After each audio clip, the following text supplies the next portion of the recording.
escribiría yo, y hacía mucho tiempo que pensaba escribir algo sobre el grupo de mi hermano y nunca había visto el momento adecuado. Y fue hace 4 años que pensé que, bueno, que era un momento adecuado. No sé, tampoco por ninguna circunstancia en concreto, quizá una circunstancia personal.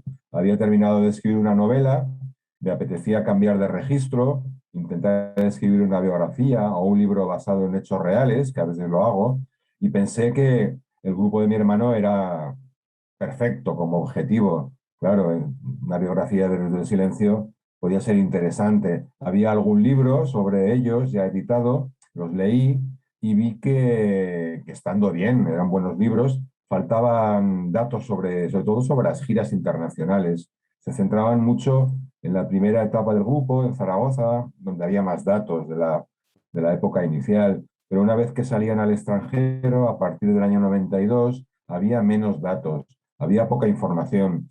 Y luego también, al ser hermano de Joaquín y tener la posibilidad de acercarme a ellos personalmente porque los conocía, pensé que enfocarlo de una manera más íntima, con entrevistas personales, con acceso a sus archivos personales también, enriquecería mucho el trabajo. Entonces, bueno, fue en el 2017 cuando empecé a pensarlo y a tener los primeros esbozos del libro, y ya en el 2018, en verano, es cuando se lo planteé a los cuatro músicos. A ver, por un lado, hay mucho de... Yo vi muchos conciertos de ellos. Yo, desde el año 86, que empiezan a tocar, o incluso un poco antes, sí, ¿no? En el 86 ya tocaban en Zaragoza, en algunos pueblos alrededor de Zaragoza, y empecé a ir a verlos. Era hermano de Joaquín y iba mucho. En aquella época apenas eran conocidos y no íbamos más que cuatro personas a verlos. Pero empecé a coger esa costumbre y los acompañaba. Entonces yo viví muy de cerca muchas experiencias de ese estilo. Yo sabía muy bien lo que era la furgoneta, lo que era el hotel, la prueba de sonido, lo que era el concierto, lo que era la fiesta que siempre había después del concierto, las habitaciones de hotel, las charlas que se prolongaban hasta el amanecer. Eso lo había vivido en primera persona. Y como narrador que soy, también es verdad que hacía un poquito de ficción. No todo es exactamente así. Se basa todo en acontecimientos reales y en giras reales, pero me permito también novelar un poco en el sentido de que, claro, por ejemplo, cuando narro unos días de la gira española del año 91, es verdad que van a esas ciudades y pasan esas cosas, pero yo también me permito el lujo de introducir algunas suposiciones y contarlo como si fuera una novela. De hecho, la diferencia quizá con otras biografías es que yo vengo del mundo de la narrativa, escribo relatos, escribo novelas, y quise enfocar el libro de una manera parecida a lo que es una novela, intentando darle un poco de profundidad a las tramas, a el contacto con el personaje, a la manera de acercarnos a ellos, y por eso quedó un poquito así, como dices tú, un libro pues más directo.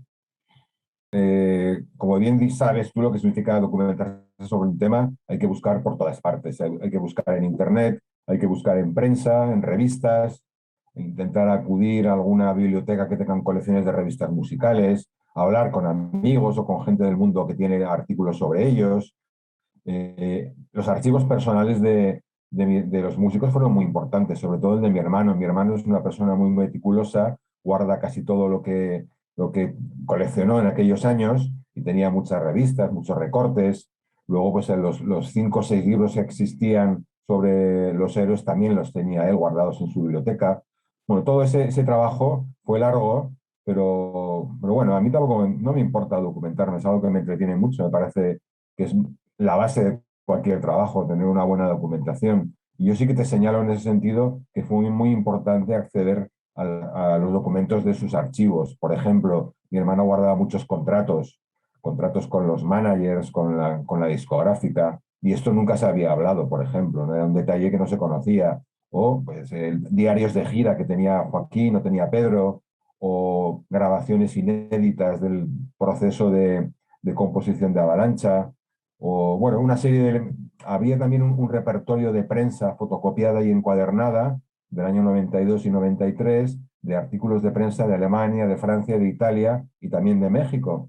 Y bueno, como sabes, en aquellos años 92-93 no había prensa digital, y es muy complicado acceder a prensa del año 92 de Puebla o de Hamburgo, porque claro, tienes que irte allí a buscar en las hemerotecas. Sin embargo, estaba recopilado. Digamos que fue un poco la labor de búsqueda y también la fortuna de contar con los archivos de ellos. La historia de Enrique es simple y se puede contar porque él en un principio me apoyó y quiso que escribiera el libro yo, me autorizó, incluso le convencí para participar. Lo que pasa es que estaba haciendo una gira y me pidió esperar. Y cuando yo me dirigí a él unos meses después, es cuando ya no le apeteció, porque quizá le pedí demasiadas horas de entrevista.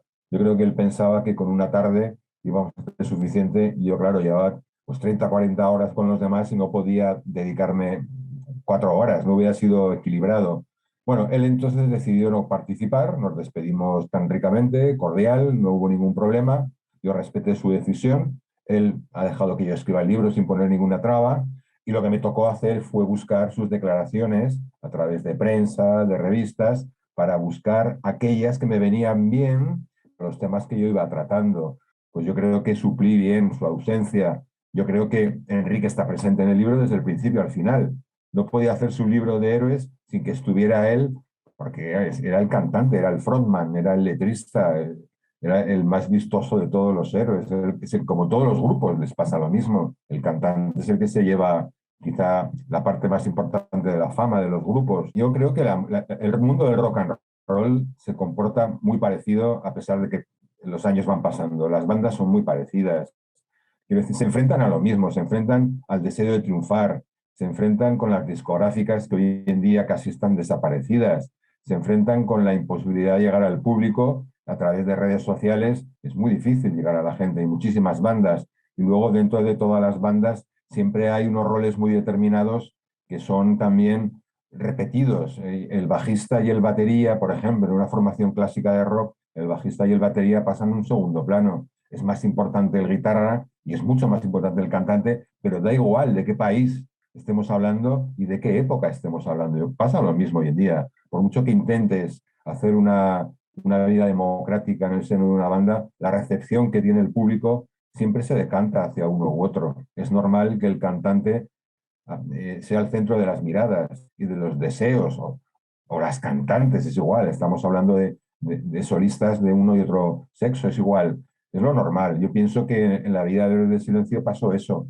que se fijaron en Enrique porque además de ser el cantante y de ser un buen cantante y tener una imagen muy impactante, era un hombre que se movía por el escenario espléndidamente, era como un Freddie Mercury, quiero decir que son personalidades casi arrolladoras que se llevan esa parte del pastel por pura lógica, pero no porque en el seno de la banda le den una función u otra, sino porque la misma recepción del público y de la crítica lleva hacia ese camino.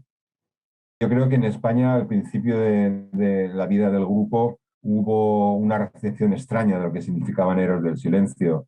Se grabó el primer disco en un año en que se hacían las producciones muy poperas, un disco grabado sin mucha fuerza. Ellos ya eran una banda rock que tocaba mucho en los escenarios de Aragón y se sentían como una banda rock. Se graba un disco con una técnica de grabación un tanto popera, con mucha reverb, con predominio de la voz, en fin, un producto muy de la época, enfocado casi a un público joven y femenino, porque quisieron aprovechar la imagen de Enrique y su larga melena rubia para intentar colocarlo de una manera que no era su territorio. Y ahí ya empezó una especie de conflicto entre gran parte de la crítica y la banda. Y ellos reaccionaron con arrogancia, además, en vez de bajar la cabeza y aguantar, pues se enfrentaron a todo el mundo, no les daba la gana aceptar las críticas que ellos pensaban que eran infundadas.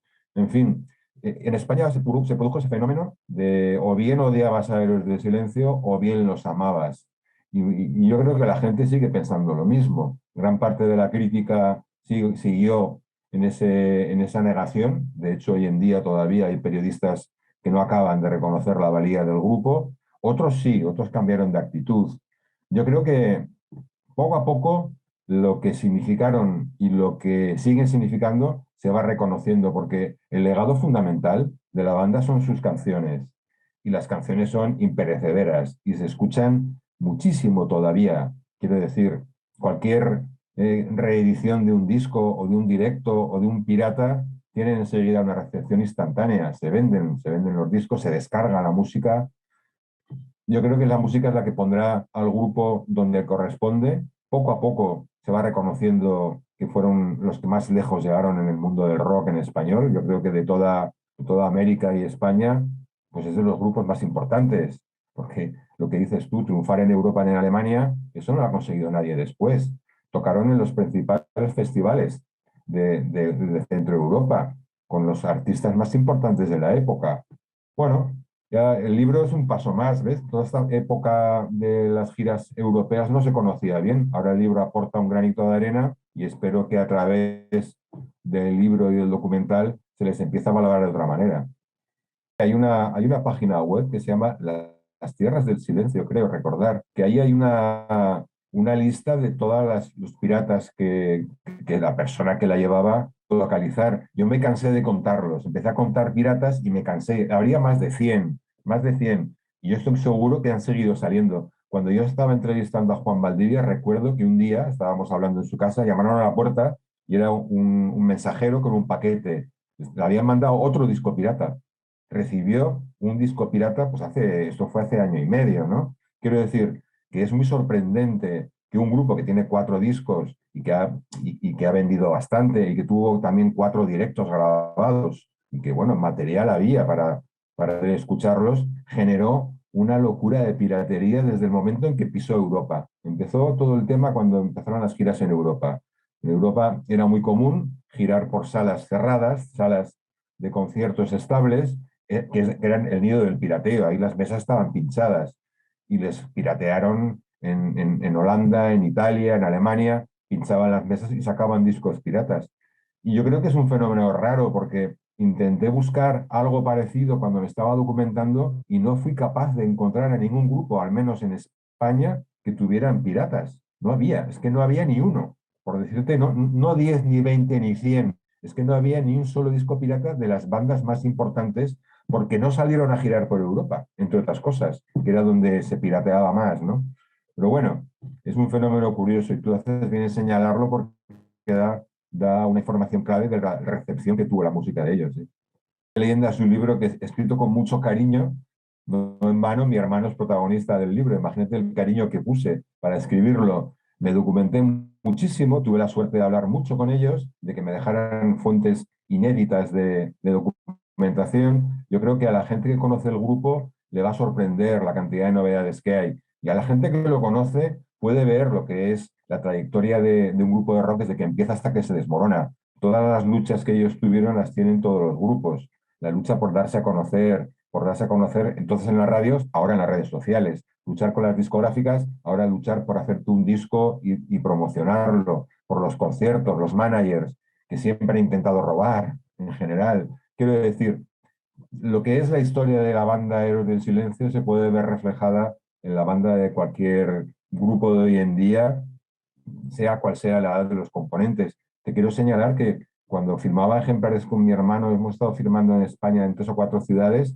nos ha llamado mucho la atención que a veces venía un chico muy joven o una chica muy joven con un ejemplar del libro. Y decíamos, pero hombre, si tú tienes, o mujer, tienes 20 años, ¿cómo es que te gustan Héroes del Silencio? Si no pudiste estar presente en la época en que tocaron. Y dice, bueno, es que a mí me gustan mucho, los he escuchado, mi padre los escuchaba y algún amigo me ha alentado a ello. Y bueno, siguen haciendo seguidores, gente joven que los descubre ahora y tienen la posibilidad de leer la historia de la banda para darse cuenta de lo que significaron y lo que todavía significan.